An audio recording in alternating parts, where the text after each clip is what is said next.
এটা হচ্ছে একটা মাটির চারি।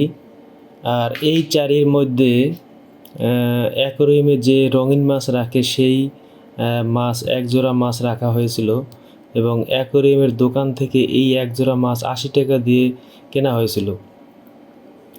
তো এই একজোড়া মাছ থেকে এখানে অনেকগুলো মাছ হয়েছে এবং যদিও যথাসময়ে এই মাছগুলোকে খাবার দিতে পারি না, তারপরও যখন খাবার দিই তখন মনে হয় যে মাছগুলো অনেক আনন্দের সহিত খাবারগুলো খায়। আপনারা দেখতে পাইতেছেন যে এখানে প্রায় এক জোড়া মাছ থেকে প্রায় ২০০ পিস মাছ হয়েছে।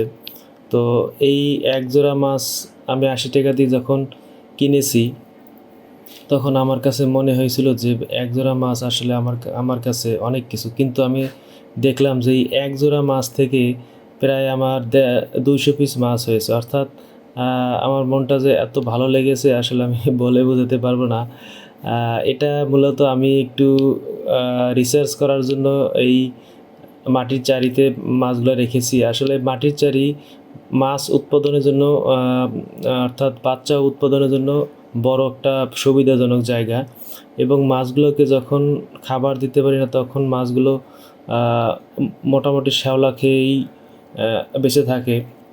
অর্থাৎ এই চারির মধ্যে যে শ্যাওলাগুলো আছে এই শ্যাওলাগুলোর উপরে যে সবুজ প্লান্টন পড়ে সেইগুলো ওরা খেয়ে জীবন ধারণ করে। আর এখানে দেখতে পাইতেছেন যে একটা পরিত্যক্ত রিং, অর্থাৎ পরিত্যক্ত রিংয়ের মধ্যে আমি মাটির চারি থেকে ২ জোড়া মাছ এনে এখানে রেখেছি এবং অল্প একটু শ্যাওলা দিয়েছিলাম, অনেকগুলো শ্যাওলা হয়েছে। তো এই ২ জোড়া মাছ অত্যন্ত আনন্দের সহিত এই চারির মধ্যে দিয়ে চলাফেরা করছে এবং এই ২ জোড়া মাছ প্রায় বাচ্চা দেওয়ার সময় হয়েছে। হয়তো আগামী মাসে এই মাছ ২ জোড়া বাচ্চা দিবে। তো এই চারির নিচে সিলার চান যে বালি আছে সেই বালি দেওয়া হয়েছে প্রায় ১ ইঞ্চির মতো এবং এই মাছগুলোর নাম মূলত ব্ল্যাক বেলুন মলি, অর্থাৎ পেটের অংশটা কিন্তু অনেকটা মোটা থাকে এবং গোল থাকে।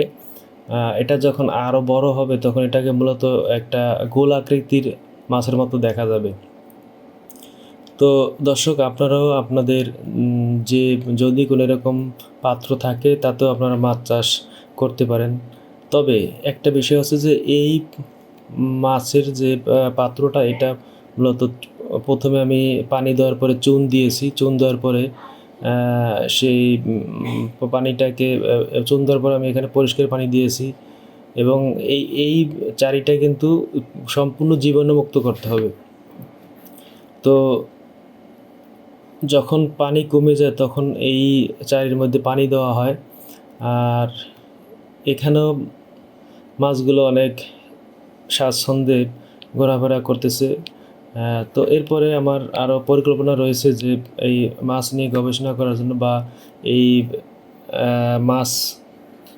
মাছের যে উৎপাদন কীভাবে বৃদ্ধি করা যায়। তো দর্শক, আপনাদের পরবর্তীতে আবার এই মাছে যখন বাচ্চা দিবে আবার আপনাদের সামনে আপডেট নিয়ে আসবো। ভালো থাকেন সবাই, পরবর্তীতে আবার আপনাদের সাথে কথা হবে। সকলকে ধন্যবাদ।